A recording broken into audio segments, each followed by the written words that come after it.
Welcome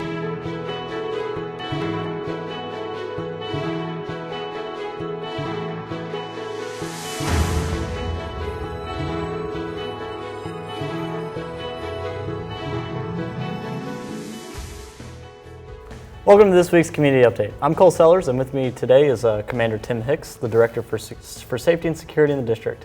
Welcome. Let's begin by having you explain what our SRO programs are and that we have in our schools. Yes, definitely. First of all, I'd like to say thank you for having me today. Our SRO program, or School Resource Officer Program, functions off what we call a triad concept.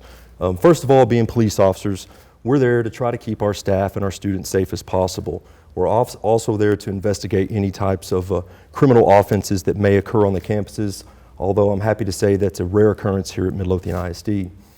Furthermore, we're really there to be a mentor, or even sometimes I call it an unprofessional counselor to our students.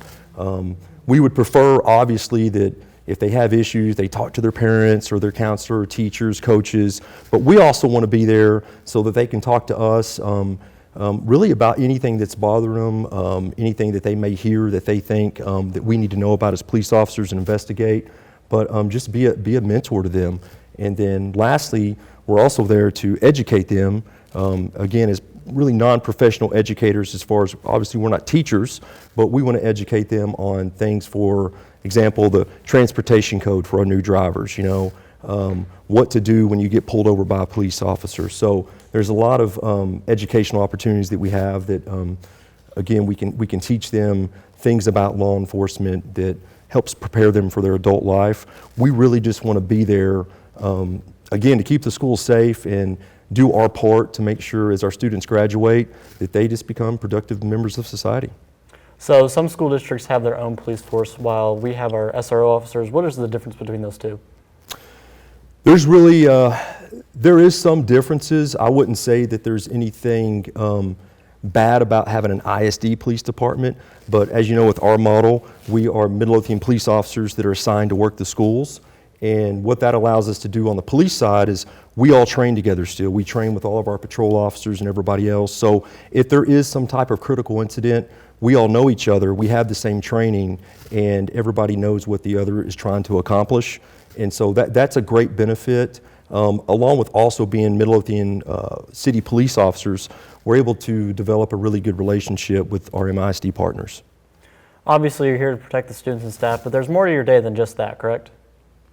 Yes, definitely. And as I mentioned, really with our triad model, we want the SROs to get to know their kids. It's really important at the elementary level that these kids get to know these police officers just as people, playing basketball with them, playing different games with them at that elementary level, just letting them know that these officers are real people. They're really here for them. We want to build that trust. So as they move up through the system, through the secondary campuses, if they ever do run into problems, they'll remember that elementary officer that they met and built that relationship with, and really be able to form a bond with the other officers that are working the secondary campuses as well, and just have that trust.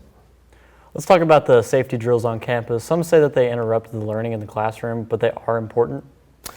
Those safety drills are extremely important, and a lot of students may not know this, but those drills are state mandated. So we don't have a choice to do those drills or not, such as our lockdown drills. We actually have to do one a semester at every campus. And so even if it wasn't state mandated, those drills are important, because in a critical incident, if something bad were to happen, whether it's weather related or it's a violent incident, if you haven't trained it and thought about what you need to do in a critical incident, a lot of times people are going to freeze and they're just not going to know what to do.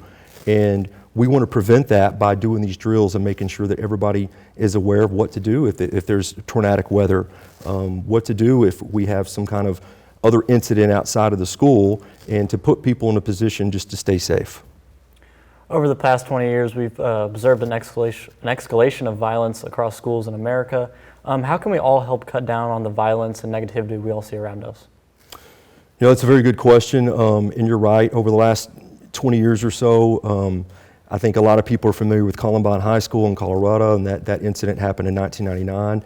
And we have, unfortunately, seen an escalation just in America, not only in schools, but in businesses with violent incidents. And I think what we can do to really cut down on that negativity is just to understand other people's perspectives, not be so quick to judge other people, that's the great thing about what I see in our students and our staff, and especially our student body. You have what's getting to be a more and more diverse group of students come together and listen to each other. And just because if we were to have a difference of opinion, or it doesn't mean we have to argue about it or we can't be friends anymore because I think one way and you think another.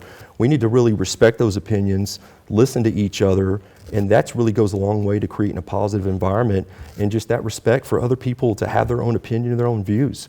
We're not all going to agree on something, but just because we don't agree on it doesn't mean we can't exist together and still get along and still create a positive environment. Thank you, Commander Hicks, for the work you and your team does and for being here today. Please check back next week for our next community update.